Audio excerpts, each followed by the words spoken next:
Você está ouvindo História em Versões. Olá, queridos ouvintes, bem-vindos a mais um episódio do História em Versões. Eu sou o Matheus, seu anfitrião, e hoje vamos falar sobre a crise financeira de 2008, que foi uma das mais significativas e impactantes crises econômicas globais desde a Grande Depressão na década de 1930. Ela teve origem nos Estados Unidos, principalmente no setor imobiliário, mas rapidamente se espalhou para os mercados financeiros em todo o mundo, resultando em uma recessão global.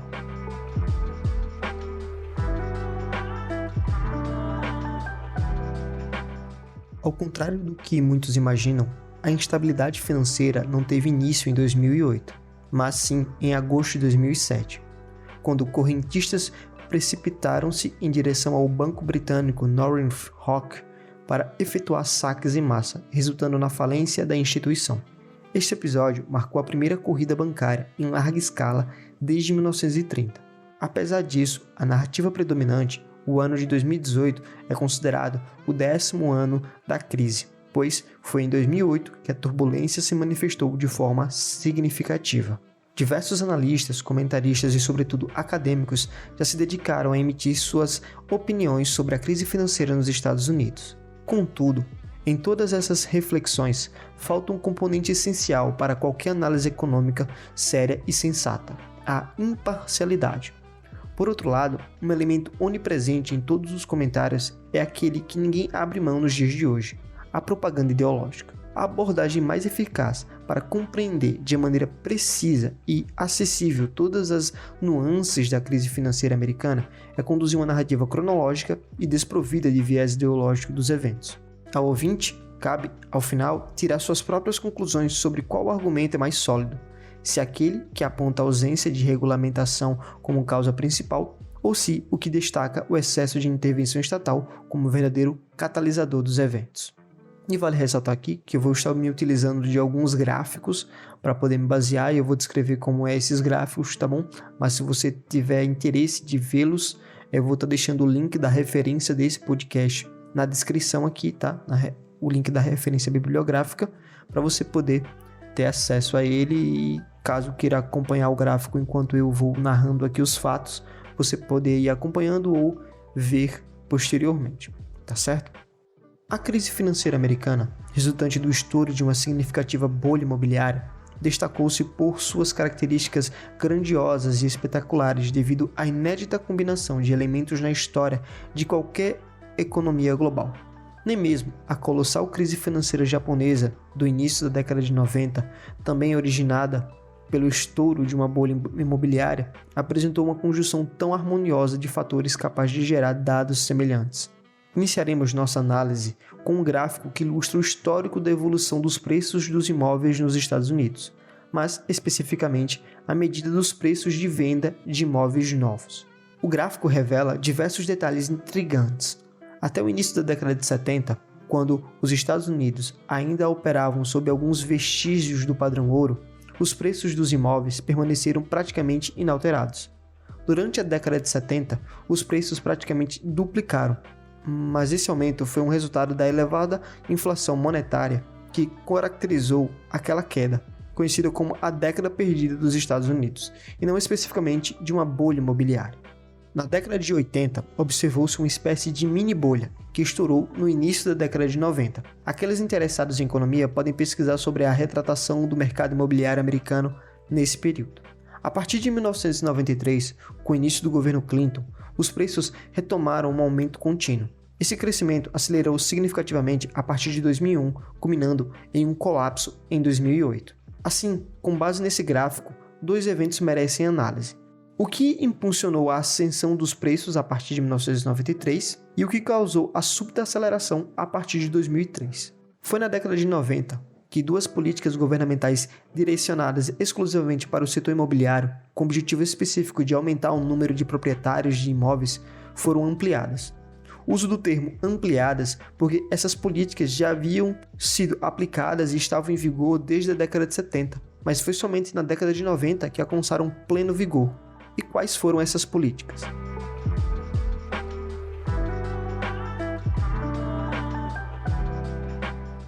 De um lado, existiam duas empresas nominalmente privadas, mas que operavam exclusivamente de acordo com os interesses do governo federal. Estas duas empresas ganhavam notoriedade em escala mundial em 2008, durante o colapso. Trata-se da Federal National Mortgage Association. É mais ou menos isso, tá? Meu inglês é péssimo, não sei falar inglês, então tá aqui uma tradução, uma pronúncia bem vagabunda. Mas era popularmente conhecido como Fannie Mae, certo? Outra empresa que se chamava a Federal Home Loan Mortgage Corporation, popularmente conhecido como Freddie Mac. Essas duas entidades foram estabelecidas pelo Congresso americano e são oficialmente classificadas como empresas patrocinadas pelo governo, pois desfrutam de diversos privilégios conhecidos pelo governo. Primeiramente, é importante compreender suas atividades, posteriormente examinaremos por que são denominadas dessa forma. Fannie Mae e Freddie Mac são empresas dedicadas exclusivamente ao mercado imobiliário. Mais especificamente, tem como propósito garantir liquidez ao mercado de hipotecas. Elas não concedem empréstimos diretamente aos compradores de imóveis. Ao invés disso, adquirem esses empréstimos dos bancos. O funcionamento é o seguinte: um cidadão americano vai a qualquer banco comercial e solicita um empréstimo para a compra de um imóvel. Nesse momento, o banco cria dinheiro eletrônico e adiciona esses dígitos eletrônicos à conta do tomador de empréstimo, que utiliza esse montante para adquirir o imóvel.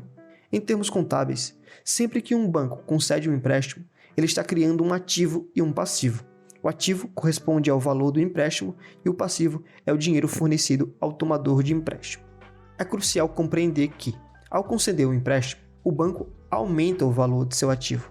Quanto mais empréstimos ele concede, maior será o valor de seu ativo e, por conseguinte, de seu passivo.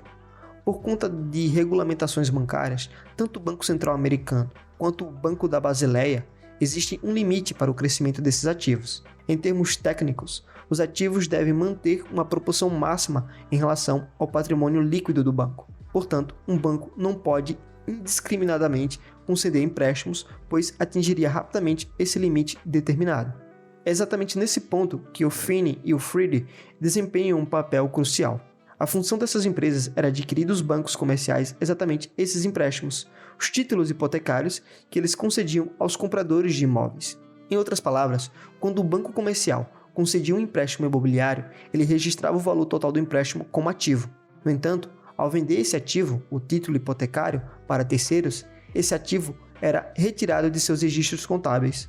O banco recebia de volta o montante emprestado, ou, na verdade, um valor mais elevado, e estava então liberado para conceder novos empréstimos sem ultrapassar o limite entre ativos e patrimônio líquido estabelecido pelo Banco Central e pela Basileia. Em síntese, Fannie e Freddie, ao adquirirem as carteiras de empréstimos imobiliários dos bancos, possibilitavam que estes continuassem concedendo empréstimos. Em outras palavras, após um banco fornecer um empréstimo a um comprador de imóveis, poderia vender esse empréstimo para Fannie ou Freddie. Imediatamente, esse empréstimo deixaria de constar nos registros contábeis do banco, permitindo-lhe conceder novos empréstimos. Uma vez detentoras dos títulos hipotecários, Fannie e Freddie passavam a ser as responsáveis pelos empréstimos. A relação agora se estabelecia entre elas e os tomadores de empréstimos imobiliários. Enquanto estes cumprissem com o pagamento de suas hipotecas, Fannie e Freddie continuariam a receber fluxo de caixa. No caso de inadimplência dos tomadores de empréstimos, Fannie e Freddie enfrentariam consideráveis prejuízos, uma vez que seus títulos hipotecários seriam desvalorizados a zero, impactando severamente o patrimônio líquido de ambas. É importante observar que os bancos que concederam os empréstimos originais estavam fora de equação. Eles não eram mais responsáveis pelos empréstimos e não tinham mais contato com os tomadores de empréstimos. Estavam livres para retornar ao mercado imobiliário e conceder novos empréstimos, criando uma espécie de ciclo contínuo. Fannie e Freddie tinham duas opções. Poderiam manter em suas carteiras os empréstimos adquiridos dos bancos, gerando receitas, ou poderiam empacotar esses empréstimos e vendê-los para investidores ao redor do mundo. Os empréstimos imobiliários vendidos por Fannie e Freddie para investidores globais ficaram conhecidos como títulos lastreados em hipotecas. Tradicionalmente, quando alguém obtém um empréstimo para adquirir um imóvel, uma dívida é estabelecida entre essa pessoa e o banco. Se ela irá honrar essa dívida ou não, é uma questão do banco. No contexto americano, Freddie e Fannie fizeram com que os bancos não se preocupassem mais com esse aspecto, pois eles sabiam que, logo após concederem um empréstimo imobiliário, Fannie e Freddie estariam prontas para adquiri-lo por um valor superior ao montante concedido. Desnecessário dizer que todo esse processo, ao facilitar consideravelmente a aquisição de imóveis, resultou em uma quantidade muito maior de empréstimos imobiliários do que o normal. Esse direcionamento artificial de recursos para o mercado imobiliário contribuiu para o aumento de preços dos imóveis. Freddie e Fannie asseguravam todas as hipotecas que empacotavam e comercializavam no mercado secundário, beneficiando-se de uma linha especial de crédito junto ao Tesouro Americano. Isso explica que, teoricamente, quem adquirisse as hipotecas vendidas por Freddie e Fannie estavam respaldados pelo governo americano. Essa garantia implícita de proteção conseguiu atrair um fluxo contínuo de financiamentos por parte dos investidores, que investiam dinheiro nessas empresas e compravam seus títulos lastreados em hipotecas. Esses investidores sabiam que, em caso de inadimplência nas hipotecas, Fannie e Freddie cobririam todas as perdas. E caso a situação deteriorasse e Fannie e Freddie falissem, ambas seriam socorridas pelo governo americano. Por parte de uma ideia de extinção dessas empresas, em setembro de 2008, quando o governo americano efetivamente nacionalizou ambas as entidades, elas detinham metade das hipotecas do país e praticamente 75% das hipotecas recém-concedidas. Por fim, é relevante destacar que Fannie e Freddie estavam profundamente envolvidas em questões políticas. A Fannie, mais especificamente, foi utilizada por políticos democratas que buscavam relaxar as exigências impostas pela empresa para a concessão de empréstimos a pessoas de renda mais baixa, sob a alegação de estar auxiliando os necessitados. Em setembro de 1999, o próprio The New York Times publicou uma reportagem destacando que a Fannie Mae estava flexibilizando as exigências de crédito para as hipotecas que comprava dos bancos. Conforme o próprio Times, a iniciativa era considerada perigosa, pois estendia hipotecas a indivíduos cujo histórico de crédito não era suficientemente sólido para se qualificarem para os empréstimos convencionais. O Fannie Mae estava sob intensa pressão do governo Clinton para apoiar hipotecas de pessoas de renda baixa e moderada. Embora as novas hipotecas fossem estendidas a todos os potenciais tomadores de empréstimos, um dos objetivos do programa era aumentar o número de proprietários de imóveis entre as minorias e os indivíduos de baixa renda, que tendiam a ter históricos de crédito mais favoráveis do que os brancos não hispânicos. Ao se aventurar, mesmo que temporariamente, nesta nova área de empréstimos, a Fannie Mae está assumindo riscos significativos. Essa entidade, subsidiada pelo governo, pode enfrentar dificuldades caso ocorra uma recessão econômica, o que levará o governo a socorrê-la. Portanto, até mesmo o The New York Times já havia reconhecido o risco envolvido nessa nova iniciativa. Não é a intenção deste podcast entrar em detalhes sobre o funcionamento do Freddie e do Fannie, pois isso demandaria um espaço de muito tempo. Existe uma ampla literatura dedicada exclusivamente ao assunto, e nada do que foi exposto aqui é controverso. Políticos democratas utilizavam essas agências para assegurar que minorias e pessoas de baixa renda, sem histórico de crédito, obtivessem empréstimos para adquirir a casa própria. Essas seriam as mesmas pessoas que, conforme veremos adiante, começaram a inadimplência nos empréstimos.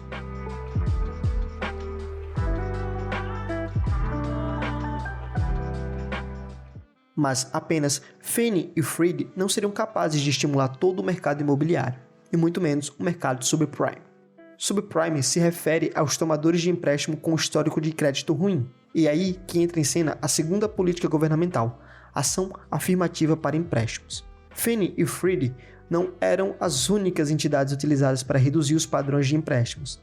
Agências governamentais de vários tipos começaram a pressionar os bancos a fazerem empréstimos mais arriscados, e tudo em nome da igualdade racial. Caso se recusassem a assumir este comportamento temerário, os bancos poderiam ser legalmente processados por discriminação e racismo. Em 1992, um estudo feito pela sucursal da Federal Reserve de Boston afirmou ter encontrado claras evidências de que, mesmo levando-se em conta as diferenças na capacidade creditícia de cada indivíduo, as minorias recebiam menos empréstimos do que os brancos. Tal estudo foi considerado como definitivo para aqueles já dispostos a acreditar em sua conclusão, a saber que os bancos americanos discriminavam negros e hispânicos, mas, curiosamente, não discriminavam os asiáticos, que recebiam ainda mais empréstimos do que os brancos. Este estudo ressuscitou uma lei conhecida como Community Reinvestment ACT, alguma coisa assim, tá? Trata-se de uma lei criada ainda no governo de Jimmy Carter, no final da década de 70, e que foi plenamente revigorada no governo Clinton. Esta lei deixou os bancos à mercê de processos por discriminação caso eles não emprestassem para minorias em um volume suficientemente alto que satisfazesse as autoridades. De acordo com as regras do Community Reinvestment ACT, se um banco quisesse fazer qualquer alteração em suas operações comerciais, fusão, abertura de uma filial, entrada em uma nova linha de negócios, ele deveria primeiro provar as regularidades que o banco já fez uma quantidade suficiente de empréstimos aos mutuários preferidos do governo, no caso, minorias e pessoas de baixa renda.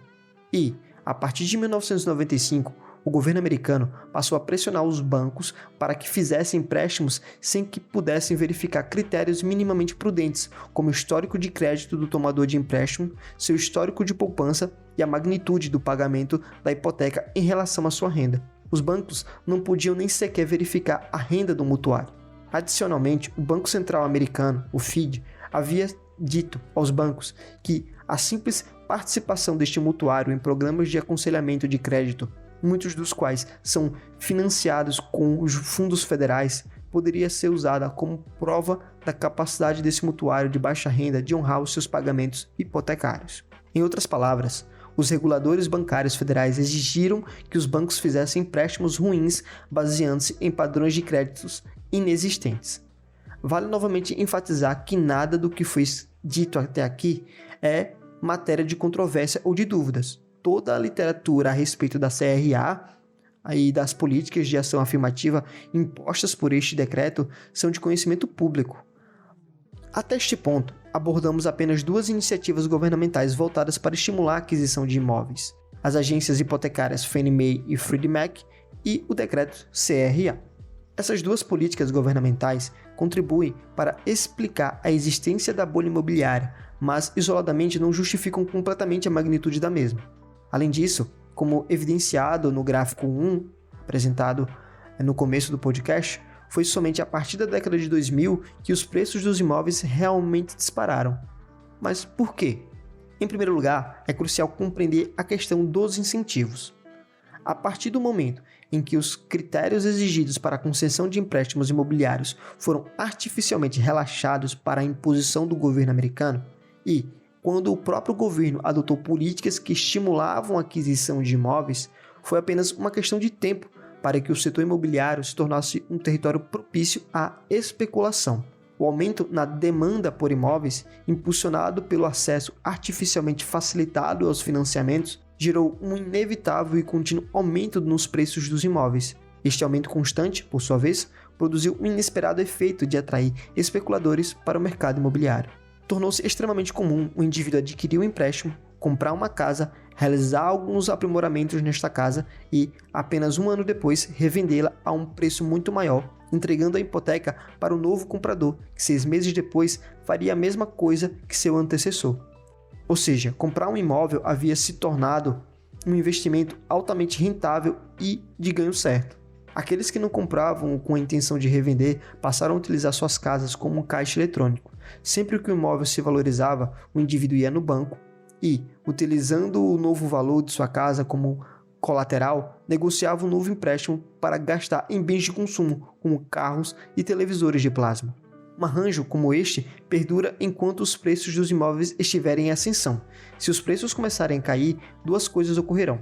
A revenda do imóvel passará a dar prejuízo e o valor da hipoteca será maior do que o valor do imóvel, o que impedirá qualquer tipo de renegociação com os bancos e deixará o mutuário com um patrimônio negativo.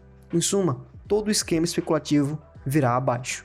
E não apenas isso, dar o calote e abandonar o imóvel passará a ser a opção mais racional e, como veremos mais para frente, foi isso o que ocorreu no final da década. Mas o que possibilitou essa contínua especulação? O que permitiu que Fannie e Freddie comprassem e revendessem títulos lastreados em hipoteca ininterruptamente? Como mencionado anteriormente, em setembro de 2008, ambas as empresas detinham metade das hipotecas do país e praticamente 75% das hipotecas recém-concedidas. De onde vieram os fundos que permitiram isso? A resposta é de duas fontes. Em primeiro lugar, não se pode de modo algum ignorar a função deletéria exercida pelas agências de classificação de risco, que eu vou citar aqui os nomes delas. Como já disse, meu inglês é um lixo, eu não sei falar inglês, então a pronúncia aqui pode ser totalmente errada, certo? Que foram elas, a Moody's, Fitch e Standard & Poor's, alguma coisa assim. Sem elas, a bolha imobiliária certamente teria sido menor. Qual foi o estrago que elas fizeram? Para entender, voltemos àquele exemplo prático dado logo no início do podcast. Um americano típico, John Smith, vai a um banco qualquer e consegue um empréstimo para comprar um imóvel. Ato contínuo, esse banco irá revender esse empréstimo, que é um ativo, para Fannie e Freddie. Ambas terão a opção de ou manter esse ativo ou revender este ativo. Muitas vezes, como mostram os números já citados, eles mantinham esse ativo em suas carteiras. Porém, em vários casos, eles empacotavam esses ativos e revendiam para investidores de todo o mundo, em sua esmagadora maioria, grandes conglomerados financeiros e grandes bancos de investimento. Essa prática de empacotar ativos e revendê-los é chamada de securitização. O principal problema com esta securitização é que ela misturava ativos bons, mutuários com bom histórico de crédito, com ativos ruins, mutuários sem nenhum histórico de crédito, no mesmo pacote. Logo, quem comprava um pacote contendo ativos bons também acabava, por tabela, adquirindo ativos ruins. Esse empacotamento de ativos bons com ativos ruins passou a ser chamado de obrigação de dívida colateralizada, na tradução para português, e a sigla em inglês CDO. Qualquer calote dado nos ativos ruins afetaria sobremaneira os balancetes das instituições em posse desses CDOs.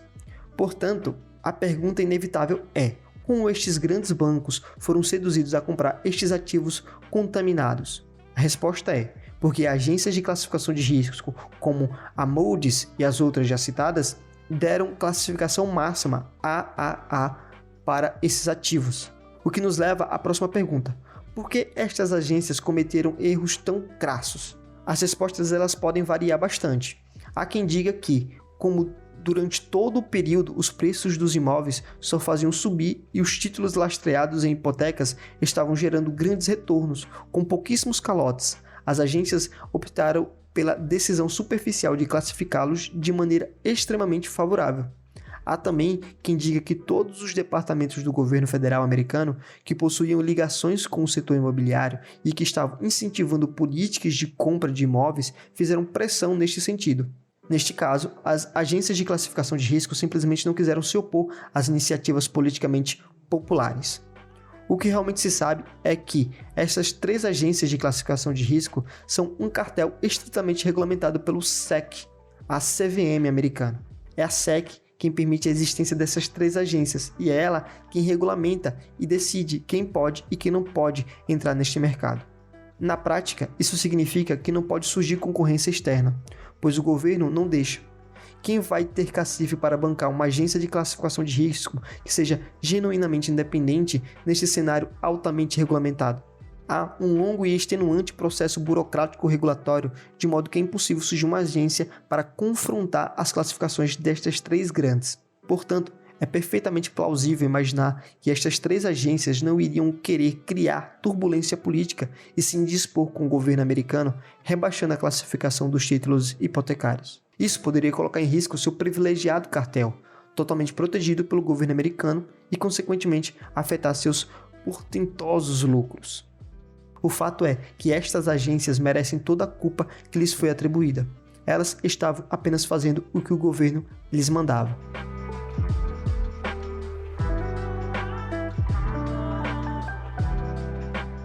No entanto, absolutamente nada disso teria sido possível caso não existisse uma entidade com o poder legal de criar dinheiro do nada e injetar esse dinheiro no setor bancário para que os bancos pudessem continuamente conceder mais empréstimos. Sem uma entidade alimentando todo esse sistema com dinheiro criado do nada, não teria sido possível que os empréstimos bancários para aquisição de imóveis aumentassem continuamente por 15 anos, que os preços dos imóveis disparassem, alimentando todos os tipos de atividades especulativas, que Fannie Mae e Freddie Mac fossem capazes de atrair um volume cada vez maior de dinheiro de investidores por contarem com a proteção implícita do governo, que o decreto CRA fosse bem sucedido em obrigar os bancos a continuamente fazer empréstimos para pessoas com histórico de crédito duvidoso. Em resumo, sem o Banco Central criando dinheiro e dando esse dinheiro aos bancos para que estes concedessem empréstimos e com isso fizessem com que a quantidade de dinheiro na economia americana aumentasse continuamente, não teria como haver uma bolha imobiliária. Certamente, não uma bolha destas proporções. Todo esse novo dinheiro criado pelo Banco Central Americano, o FED, e multiplicado pelo sistema bancário por meio do processo de reservas fracionárias, foi majoritariamente canalizado para o setor imobiliário. E, para intensificar ainda mais as distorções, os critérios excessivamente frouxos para a concessão de empréstimos, critérios esses gerados por políticas governamentais criadas exatamente com esse propósito, fizeram com que especulações e compras imobiliárias excessivas parecessem investimentos geniais. Portanto, eis o resumo, as medidas governamentais visavam a redução dos padrões de empréstimos em conjunto com os privilégios usufruídos pelas paraestatais Fannie Mae e Freddie Mac, desviaram para o setor imobiliário uma fatia extremamente volumosa de todo o dinheiro que o Banco Central e o sistema bancário dos Estados Unidos estavam criando. Para tornar a tempestade ainda mais perfeita, as agências de classificação de risco contribuíram para a bagunça, concedendo classificação máxima para todos os títulos imobiliários oriundos desse arranjo, principalmente aqueles títulos de empréstimos sem nenhum histórico de crédito.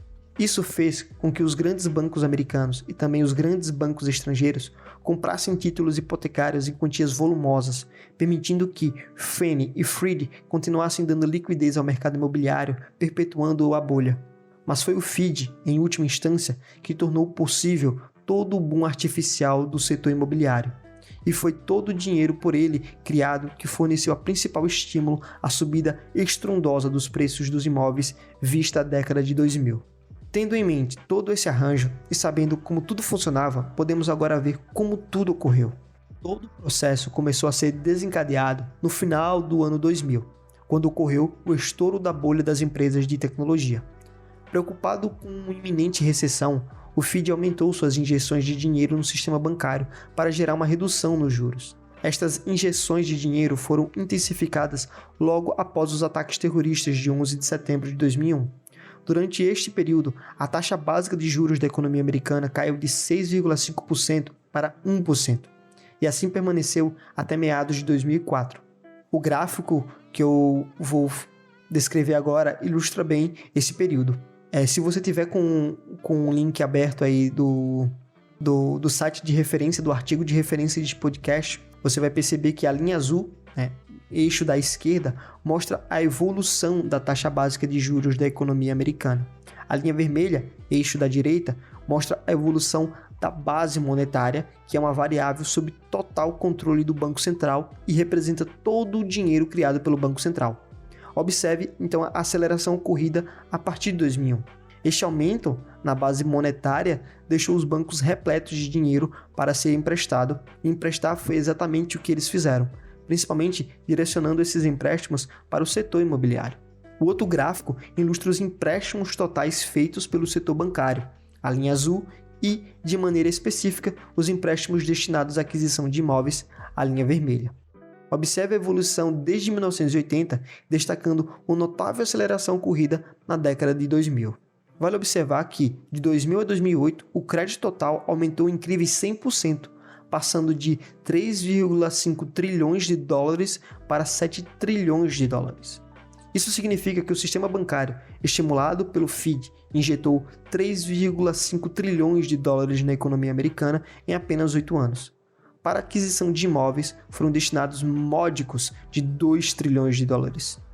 Em outras palavras, dos 3,5 trilhões de dólares injetados na economia, 2 foram direcionados para o setor imobiliário. Adicionando a isso todas as medidas governamentais mencionadas ao longo deste podcast, realmente não há absolutamente nenhum motivo para se surpreender com a bolha imobiliária que se formou. Isso explica toda a elevação dos preços observada no primeiro gráfico citado aqui. De 1993 a 2006, os preços dos imóveis se apreciaram acentuadamente. Em alguns mercados específicos, até mesmo os preços das moradias mais simples se tornaram astronomicamente altos. Esta valorização estimulava novos investimentos em mais construções de imóveis, gerando um aumento de oferta de imóveis. E esse aumento na oferta de imóveis, mais à frente, exerceu uma pressão baixista nos preços dos imóveis.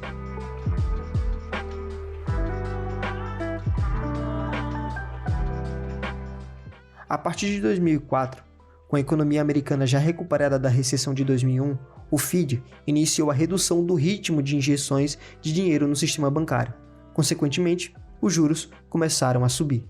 O próximo gráfico destaca essa correlação entre a desaceleração do crescimento de base monetária e o aumento da taxa básica de juros.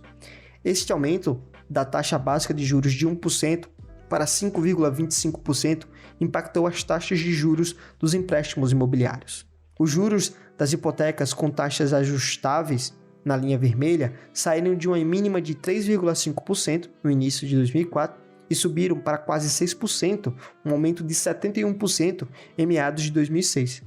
Já os juros das hipotecas convencionais de 30 anos, que está na linha azul, aumentaram de 5,5% para quase 7% no mesmo período, ou seja, um aumento de 27%. Este aumento nos juros não apenas desacelerou a demanda por imóveis, mas também aumentou significativamente o número de inadimplentes nas hipotecas. Uma redução na demanda por imóveis, combinada com um acentuado aumento na oferta de imóveis, resultou inevitavelmente na queda dos preços. O declínio nos preços, na verdade, a percepção de que os preços não aumentariam mais, arrefeceu toda a atividade especulativa. Indivíduos que haviam adquirido propriedades para especular perceberam que a festa tinha chegado ao fim. Como reação, muitos simplesmente deixaram de pagar suas hipotecas, optando pelo calote. Mas por quê? Porque haviam obtido empréstimos extremamente generosos, que não exigiam qualquer pagamento inicial. Ao abandonar suas propriedades, não perdiam nada. Outras pessoas deixaram de pagar suas hipotecas simplesmente porque o aumento dos juros tornará impossível continuar honrando os pagamentos. Elas se tornaram inadimplentes. A combinação desses dois fatores resultou em um aumento significativo nos calotes totais nos empréstimos imobiliários. Começou de forma tímida em 2006, disparou em 2007 e atingiu níveis estratosféricos em 2008. De 2005 até o final de 2008, os calotes saltaram de 20 bilhões de dólares para 170 bilhões, representando um aumento de 750% em apenas 4 anos. A partir deste ponto, o desenrolar dos eventos já é conhecido. O aumento das inadimplências fez com que todos os bancos de investimento que haviam adquirido os títulos lastreados em hipotecas de repente perdessem essa fonte de receita. O valor desses ativos despencou para zero. A diminuição dos ativos, sem uma correspondente redução dos passivos, resultou em uma drástica diminuição do capital, o patrimônio líquido de vários desses bancos. Com o capital comprometido, os bancos simplesmente interromperam a concessão de novos empréstimos, inclusive entre eles no mercado interbancário. Isso deu origem ao conhecido problema de congelamento do mercado de crédito. Como resultado, diversos bancos começaram a enfrentar sérias dificuldades de liquidez. Essa crise começou a se tornar globalmente visível em agosto de 2007.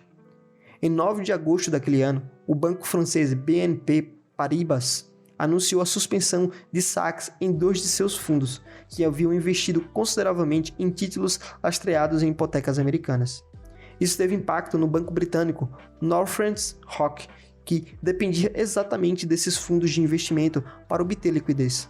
O caso do Northern Rock é revelador porque encapsula perfeitamente a abordagem de todos os outros bancos da época. Eles obtinham empréstimos nos mercados financeiros internacionais, usavam esse dinheiro para conceder empréstimos imobiliários, hipotecas e, posteriormente, revendiam essas hipotecas para bancos de investimento em todo o mundo. Esse processo era conhecido como securitização. Em agosto de 2007, quando a demanda de investidores por hipotecas securitizadas começou a declinar significativamente, as receitas do Northern Rock despencaram. Essa escassez de recursos fez com que o banco se tornasse incapaz de liquidar os empréstimos obtidos nos mercados financeiros internacionais. Assim, sem receitas e incapazes de obter um empréstimo de curto prazo nos mercados bancários para refinanciar suas dívidas, o Northern Rock buscou o banco na Inglaterra para solicitar um empréstimo de 3 bilhões de libras. Inicialmente, tudo parecia estar indo bem, exceto por um detalhe. Um informante dentro do Banco da Inglaterra alertou a BBC sobre a operação em 13 de setembro de 2007. A notícia da insolvência do banco se espalhou rapidamente e na manhã seguinte houve uma corrida bancária no Northern Rock, com depositantes ansiosos para sacar seu dinheiro. Foi a primeira corrida bancária em larga escala desde 1930. O governo britânico anunciou que garantiria todos os depósitos do banco. Em 17 de fevereiro de 2008, após o governo recuar várias ofertas de aquisição de outros bancos, o Northern Rock foi nacionalizado. Daí em diante, todo o intricado sistema começou a desmoronar. O banco de investimento Bear Stearns tornou-se insolvente em março de 2008. O Tesouro Americano coordenou sua aquisição pelo JP Morgan. Em 7 de setembro, Fannie Mae e Freddie Mac foram completamente nacionalizadas. Na semana seguinte, o FID orquestrou a aquisição do Merrill Lynch pelo Bank of America.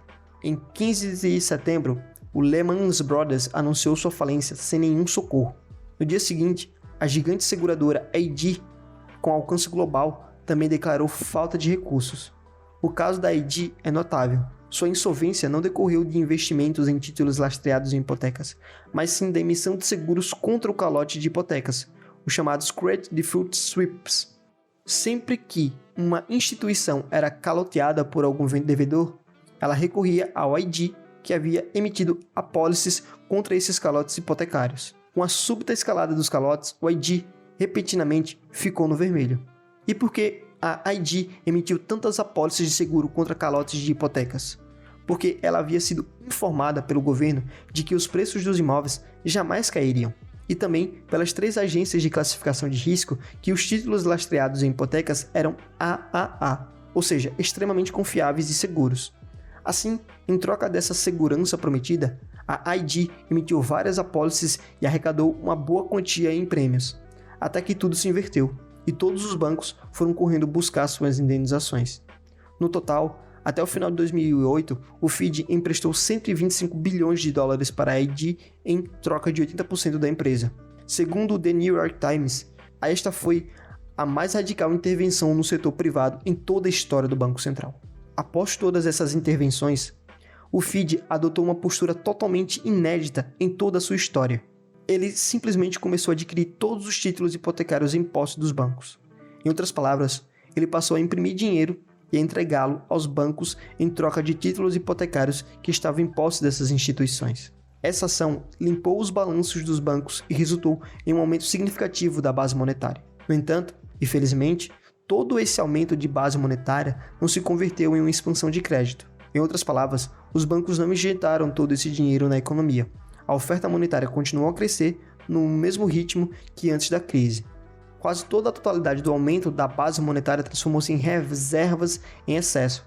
Reservas em excesso são as reservas que os bancos mantêm voluntariamente depositadas junto ao FID, além do volume determinado pelo compulsório. Por que os bancos fizeram isso? Porque preferiram manter o dinheiro no FID em vez de emprestá-lo. Porque o FID começou a remunerar com juros aquela quantia de dinheiro que os bancos escolhessem deixar parada nesse mercado. Em outras palavras, na prática, o FID passou a pagar os bancos para que não emprestassem esse dinheiro. Dessa forma, por um lado, o FID aumentou drasticamente a base monetária. Por outro, ele colocou uma rolha no mecanismo de transmissão, fazendo de tudo para evitar que esse aumento na base monetária se transformasse em uma expansão. Isso foi uma prática completamente inédita na história da política monetária. Nenhum banco central jamais havia adotado tal medida, e nenhum manual ou livro-texto de macroeconomia havia discutido essa possibilidade. Toda essa nova abordagem adotada pelo FID resultou em um substancial e gratuito subsídio para o sistema bancário. No final, não apenas os lucros dos dias de bonança foram preservados, como os prejuízos ainda foram socializados. Atualmente, os bancos de Wall Street operam em um ambiente de risco quase nulo, concedem empréstimos hipotecários, vendem os títulos dessas hipotecas para o FID, recebem o dinheiro de volta, como lucro, e ainda deixam uma parte considerável desse montante recebido do FID depositada no próprio FID, que remunera esses depósitos com juros. devido a toda a intervenção governamental, toda a confusão acabou sendo vantajosa para os bancos.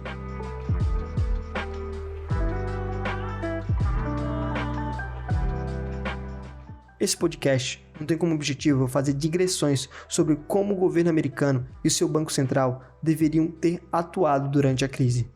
Crises bancárias são um tema vasto e complexo, merecendo um podcast à parte. Tampouco houve a intenção de emitir juízos de valor. A única intenção foi apresentar, sem ideologias e partidarismos, como se desenrolou o processo que levou à formação de uma bolha imobiliária, seu estouro e como isso afetou o sistema bancário. Diante de todas as informações aqui contidas, o ouvinte deve se fazer 3 perguntas fundamentais. Primeira, esse arranjo apresentado configura um sistema totalmente desregulamentado, um genuíno laissez-faire ou representa um sistema fortemente intervencionista, no qual políticos, burocratas e reguladores determinam regras e agiam em prol de suas conveniências? Segunda pergunta, um sistema bancário que goza de uma garantia implícita dada pelo governo de que haverá socorro caso as coisas deem erradas, tendem a apresentar comportamentos mais temerários ou mais prudentes?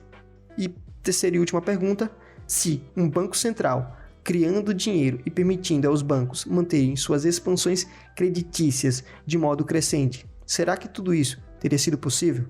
As respostas a essas perguntas devem estar claras antes de iniciar qualquer debate sobre a crise. E por último, vale uma reflexão. Isso teria chance de ocorrer no Brasil? Na época, vários defensores do intervencionismo afirmaram com grande júbilo que o que havia ocorrido no sistema bancário americano se devia à total falta de regulamentação do setor. Acrescentavam dizendo que, no Brasil, isso jamais aconteceria, pois aqui o sistema bancário é extremamente regulado. Contudo, a realidade é diferente. No Brasil, ao menos oficialmente, não é o governo quem garante o sistema bancário em caso de quebras, mas sim os recursos do FGC, Fundo Garantidor de Crédito, uma instituição privada mantida pelos próprios bancos. Nos Estados Unidos, quem garante os bancos é o governo federal, por meio do Federal Deposit Insurance Corporation, alguma coisa assim, que é uma instituição estatal.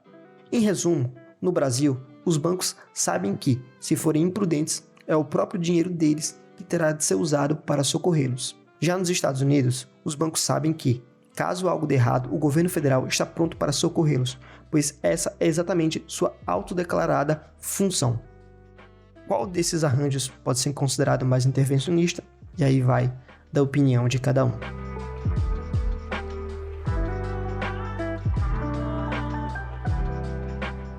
Então, esse foi o episódio de hoje. Muito obrigado por nos ouvir até aqui, certo? Se você gostou desse episódio, você compartilhe ele com seus amigos com o número máximo de pessoas possível para que o nosso podcast continue crescendo cada vez mais, certo? Se você tem alguma pergunta, algum questionamento, alguma crítica construtiva a fazer, você pode mandar mensagem para a gente pela caixinha de sugestões que está aqui embaixo desse episódio, certo? Na descrição desse episódio. Você pode também mandar mensagem pelo Instagram, certo? @historiaemversões. Você pode também nos seguir para não perder nenhum episódio novo. Ou se você quiser mandar algo mais extenso, mais longo, tem também o nosso e-mail aí na descrição do podcast, tá certo? Então, por esse episódio é isso. Valeu e até uma próxima.